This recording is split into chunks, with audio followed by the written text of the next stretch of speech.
This is a super strong suction cup tutorial for dry pot ribs. How to tie the ribs to be tender and juicy without firewood.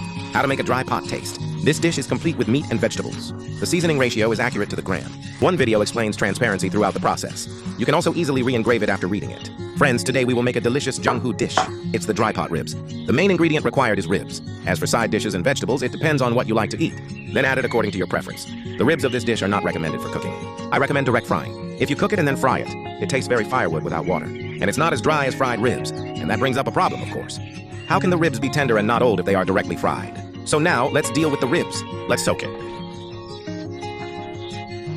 It can soak in bleeding water and save water resources. Okay, the ribs are soaked, let's take them out and dry them, and then we put it into containers. This container can be bigger. It is convenient for our pickling. Here's 2 baking sodas. What it does is it allows water to enter the meat more easily, so as to achieve the purpose of tender and smooth meat. This spoon is a staple food spoon. If you don't have ugly, you can take this spoon for reference. Then the soy sauce provides a bit of umami and soy sauce flavor. Oyster sauce is also a little salt, manufacturing osmotic pressure that provides salt.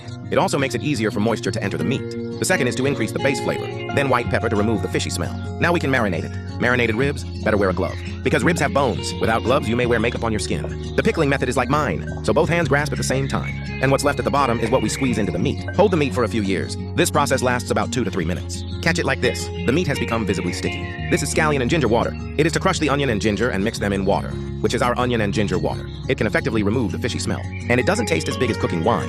The scallion and ginger water will be integrated into the meat after heating. We add this scallion and ginger water in 3 installments. This is the first time we joined and we kept banging. Slowly crack and marinate the moisture this time as before. Don't worry, it's all cracked into the meat. After the onion and ginger water are blended into the ribs, let's continue to add. Still the same small amount multiple times. Adding small amounts and multiple times is for better moisture to enter the meat.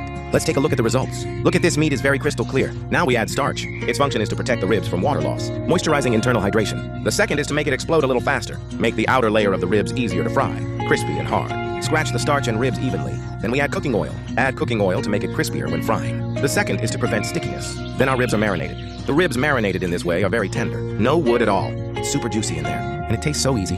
Never old. The ribs are marinated. Let's get back the stove. Burn oil in a pan. The oil temperature is 170 degrees. If you don't have a cooker with a thermostat for your stove, then we can test it with chopsticks. Quick fry in pan. It will form a lot of dense little bubbles. This oil temperature is about the same. And then one by one we cut into the ribs. This fire we hit the big fire because the temperature of the ribs is lower than the oil temperature. The oil temperature will be lowered after you put down the ribs. So the fire at the bottom is not kept on medium fire so that he can maintain the oil temperature. After entering, let's not flip him yet. Let him fry for 2 minutes first. Let his surface fry into shape. After the outer layer is fried hard, let's turn it over again. Like now, with a light touch, they will separate. The first time we fried for 4 minutes. Did we marinate it because of the ribs? He's got a lot of water in him. The meat is also more tender. So after removing all the ripe ribs, let's heat the oil up. Now we raise the oil temperature to 240 degrees. Fry this step for 2 minutes. There is enough moisture in it. If you want to fry crispy, then lower the oil temperature. Then extend the frying time. But there's a problem with that. The longer we fry it, the more water he loses inside. It doesn't taste as tender as short-fried ribs. So it's a selector. It depends on how you choose.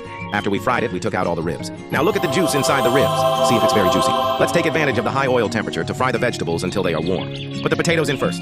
Because potatoes are difficult to fry, put in potato lotus root first and fry it a little bit. After frying, we take out the pan and put in the base oil. This dish belongs to Janghu cuisine. Put in the saucepan ingredients, onion, ginger, garlic. Saute it until golden brown, like this. Then pour in the dried chili pepper and pepper we prepared before and mix them together and fry until fragrant. Put in our mix and he smells good together. Sautéed, spicy. Then you can add fresh peppers now. Parsley, onion. We'll start by stir-frying the vegetables, because the ribs have a base flavor when we marinate them, but the vegetables don't, and the sauce we just fried has salt. If you have photographed fresh shrimp, mix them together and add vegetables. That would only lead to one result. Vegetables have no taste, and the ribs taste too salty. So in order to avoid this situation, we have to add the vegetables first. After finishing the taste of the vegetables, let's add the ribs. Then at this time, we put in the seasoning and light soy sauce, because everybody thinks perception is different. So I'm just doing this for reference. It is best to try it with chopsticks. If the salt taste is not enough, you can add a little more light soy sauce and the salt taste is mixed evenly. If you think the pepper and hemp flavor is still not enough, you can add a little sesame oil and pepper oil. Then we fry it and mix it well. Wow, it's really fragrant. This dish, every Janghu dish has no food. This ribs taste super hydrated. So this dish is really delicious. Did you learn? I'm sure you've learned that, so go ahead and try it.